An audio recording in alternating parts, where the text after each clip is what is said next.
दोस्तों जय माता दी। स्वागत है हमारे चैनल पर। आइए सुनते हैं मुंशी प्रेमचंद की कहानी अनाथ लड़की का तीसरा और अंतिम भाग।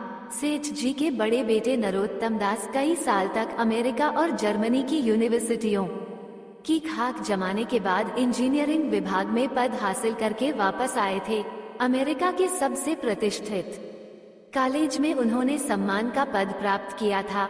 अमेरिका के अखबार में एक हिंदुस्तानी नौजवान की इस शानदार कामयाबी पर चकित थे। उन्हीं का स्वागत करने के लिए बंबई में एक बड़ा प्रोग्राम किया गया था। इस उत्सव में शामिल होने के लिए लोग दूर दूर से आए थे। सरस्वती पाठशाला को भी निमंत्रण मिला और रोहिणी को सेठानी जी ने विशेष रूप से आमंत्रित किया। पाठशाला में हफ्तों तैयारियां हुई। रोहिणी को एक पल के लिए भी चैन न था। उसका ये पहला मौका था कि उसने अपने लिए बहुत अच्छे अच्छे कपड़े बनवाए।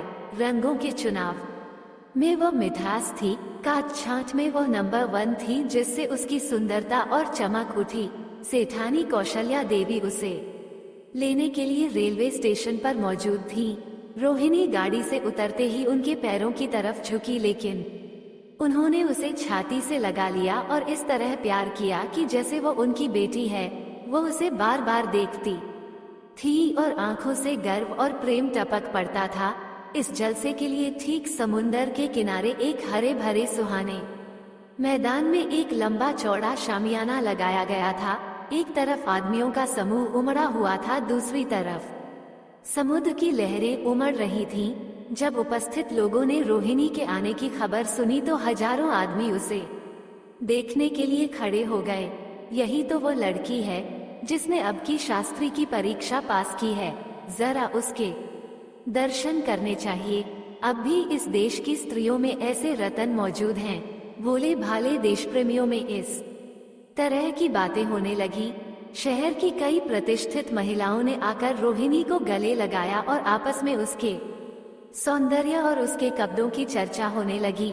आखिर मिस्टर पुरुषोत्तम दास तशरीफ लाए। हालांकि वह बड़ा शिष्ट और गंभीर उत्सव था, लेकिन उस वक्त दर्शन की उत्कंठा पागलपन की हद तक जा पहुंची थी। एक भगदड़ सी मच गई। कुर्सियों की कतारें गड़बड़ हो गईं। कोई कुर्सी पर खड़ा हुआ, कोई उसके हथों पर। कुछ मन चले लोगों ने शामियाने की रस्सियां पकड़ी और उन पर जा लटके कई मिनट तक यही तूफान मचा रहा।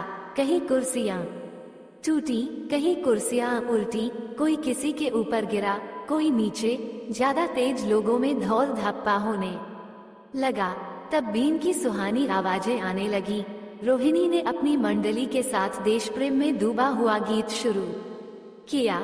सारे उपस्थित लोग बिल्कुल शांत थे और उस समय वह सुरीला राग, उसकी कोमलता और स्वच्छता, उसकी प्रभावशाली मधुरता, उसकी उत्साह भरी वाणी दिलों पर वह नशा सा पैदा कर रही थी, जिससे प्रेम की लहरें उठती हैं, जो दिल से बुराइयों को मिटाता है और उससे जिंदगी की हमेशा याद रहने वाली यादगारें पैदा हो जाती हैं। गीत बंद होने पर तारीफ की एक आवाज न आई।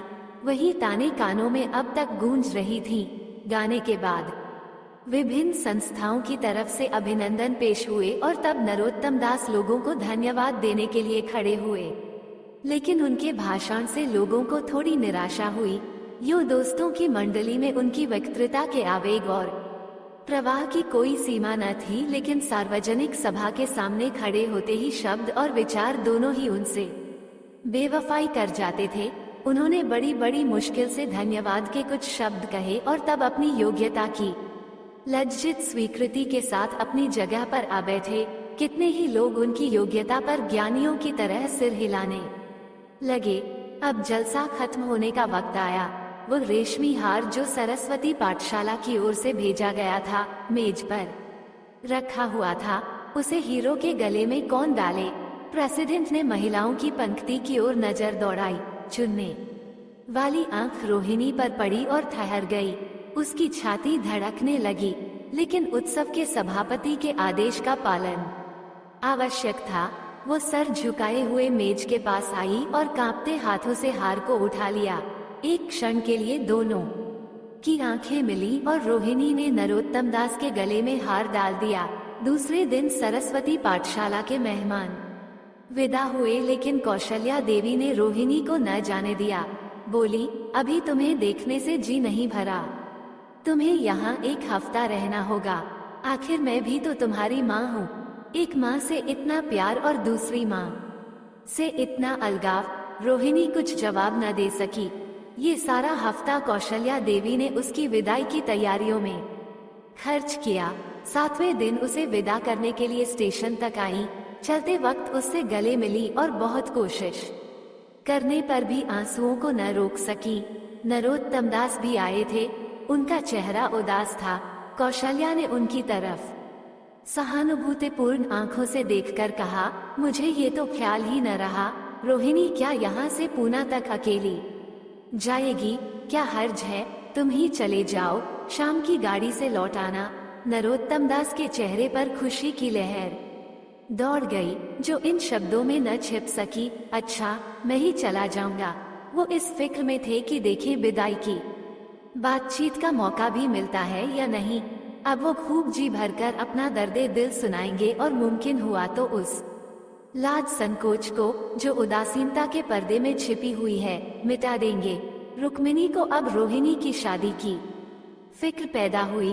पड़ोस की औरतों में इसकी चर्चा होने लगी थी। लड़की इतनी सयानी हो गई है, अब क्या बुढ़ापे में ब्याह होगा?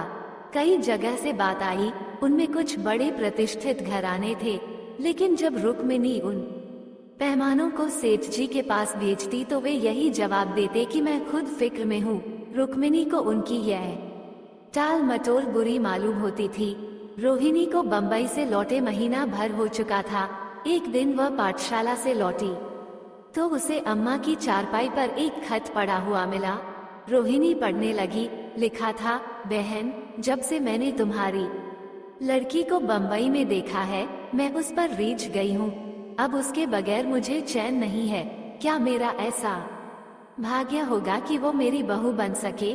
मैं गरीब हूँ, लेकिन मैंने सेठ जी को राजी कर लिया है। तुम भी मेरी यह विनती कबूल करो। मैं तुम्हारी लड़की को चाहे फूलों की सेज पर न सुला सकूं, लेकिन इस घर का एक एक आदमी उसे आंखों की पुतली बनाकर रखेगा। अब रहा लड़का, माँ के मुंह से लड़के का बखान कुछ अच्छा नहीं मालूम होता, लेकिन ये कह सकती हूँ कि परमात्मा ने ये जोड़ी अपनी हाथों बनाई है। सूरत में, स्वभाव में, विद्या में, हर दृष्टि से वो रोहिणी के योग्य है। तुम जैसे चाहे अपना इत्मीनान कर सकती हो। जवाब जल्द देना। और ज्यादा क्या लिखूं? नीचे थोड़े से शब्दों में सेठ जी ने उस पैगाम की सिफारिश की थी। रोहिणी गालों पर हाथ रखकर सोचने लगी। नरोत्तम दास की तस्वीर उसकी आंखों के सामने आ खड़ी हुई। उनकी वह प्रेम की बातें, जिनका सिलसिला बंबई से पूना तक नहीं टूटा था, कानों में गूंजने लगी। उसने एक ठंडी सॉस ली और उदास होकर चारपाई पर लेट गई। सरस्वती पाठशाला में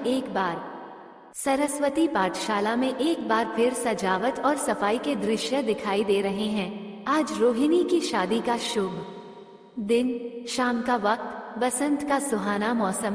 पाठशाला के चारों दीवार मुस्करा रहे हैं और हरा भरा बगीचा फूला नहीं समाता। चंद्रमा अपनी बारात लेकर पूरब की तरफ से निकला। उसी वक्त मंगलाचरण का सुहाना राग उस रुपहली चौदनी और हल्के हल्के हवा के झोंकों में लहरें मारने लगा।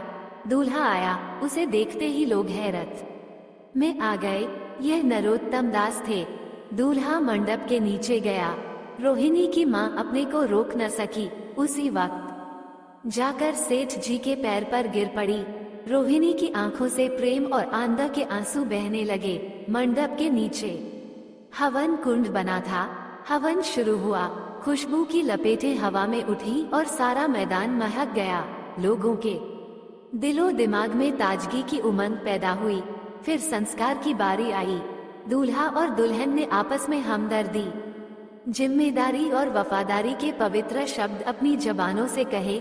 विवाह की वह मुबारक जंजीर गले में पड़ी, जिसमें वजन है, सख्ती है, पाबंदियां हैं, लेकिन वजन के साथ सुख और पाबंदियों के साथ विश्वास है। दोनों दिलों में उस वक्त एक नई, बलवान, आत्मिक शक्ति की अनुभूति हो रही थी।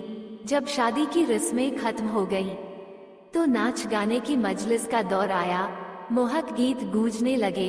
सेठ जी थक चूर हो गए थे। जरा दम लेने के लिए बागीचे में जाकर एक बेंच पर बैठ गए। ठंडी ठंडी हवा आ रही थी। एक नशा सा पैदा करने वाली शांति चारों तरफ छाई हुई थी। उसी वक्त रोहिणी उनके पास आई और उनके पैरों से लिपट गई। सेठ जी ने उसे उठाकर गले से लगा लिया और हंसकर बोले, क्यों, अब तो तुम मेरी अपनी बेटी हो गई। दोस्तों, ये थी एक अनाथ लड़की की कहानी। दोस्तों, वीडियो अच्छी लगी तो लाइक कमेंट सब्सक्राइब जरूर कर ले। वीडियो देखने के लिए धन्यवाद।